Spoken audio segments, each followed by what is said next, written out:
Once the smoke clear and the dust settle, we'll go right back to doing regular shit. Rocking seersucker suits and biscuit hats. And the black women gonna have on their Sunday best. Yellow dress, skin like gold. Black girls got sunblock in their soul. And they can stop traffic when they walk down the street. But all this shit is just a show on the surface, because when you look deep, we not even supposed to cross the street until a white man says so. But just think, all these years we've been in America, ain't shit changed except in every street, and the black man had a seat in the White House for a minute, but he came and went without making many changes in the system, because the system he faces is racism.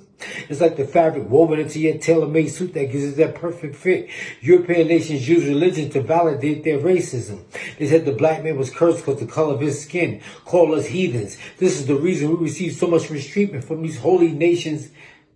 Oh, this is the reason we receive so much treatment from these other nations. But hold up. The Holy Bible ain't holy. It's more like an old school mixtape that's constantly updated and re-edited to suit the modern day and time. Every time you turn around, there's a new version. But here's my version.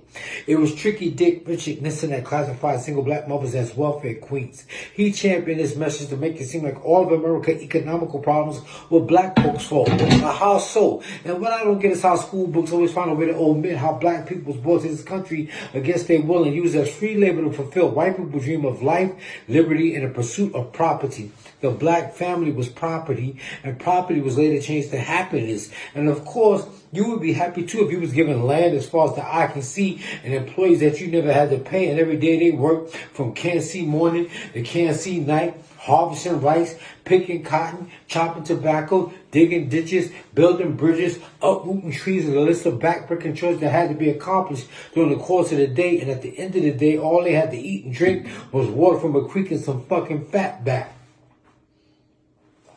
I grew up in Harlem on a cobblestone street across the street from this mansion. Now, this white mansion sat on this plantation overlooking the colonial housing projects. This was around 1973. I remember vividly watching a black and white TV that colored black people lazy. And this is a lie, because hard work was called nigger work.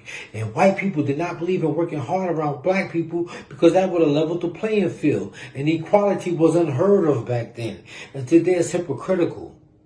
It's hypocritical today because we can't play tit for tat in a capitalistic society, and we don't own nothing, we don't control nothing, and nobody depends on black people for anything except the criminal justice system. In my opinion, this is one of the reasons that public schools look like prisons. It's a form of conditioning and social engineering. I was in IS-10 and 154 before the metal detectors came, and Cops and Robbers was a game we played because we was in the early stages of a mental illness that would later be described as, boy,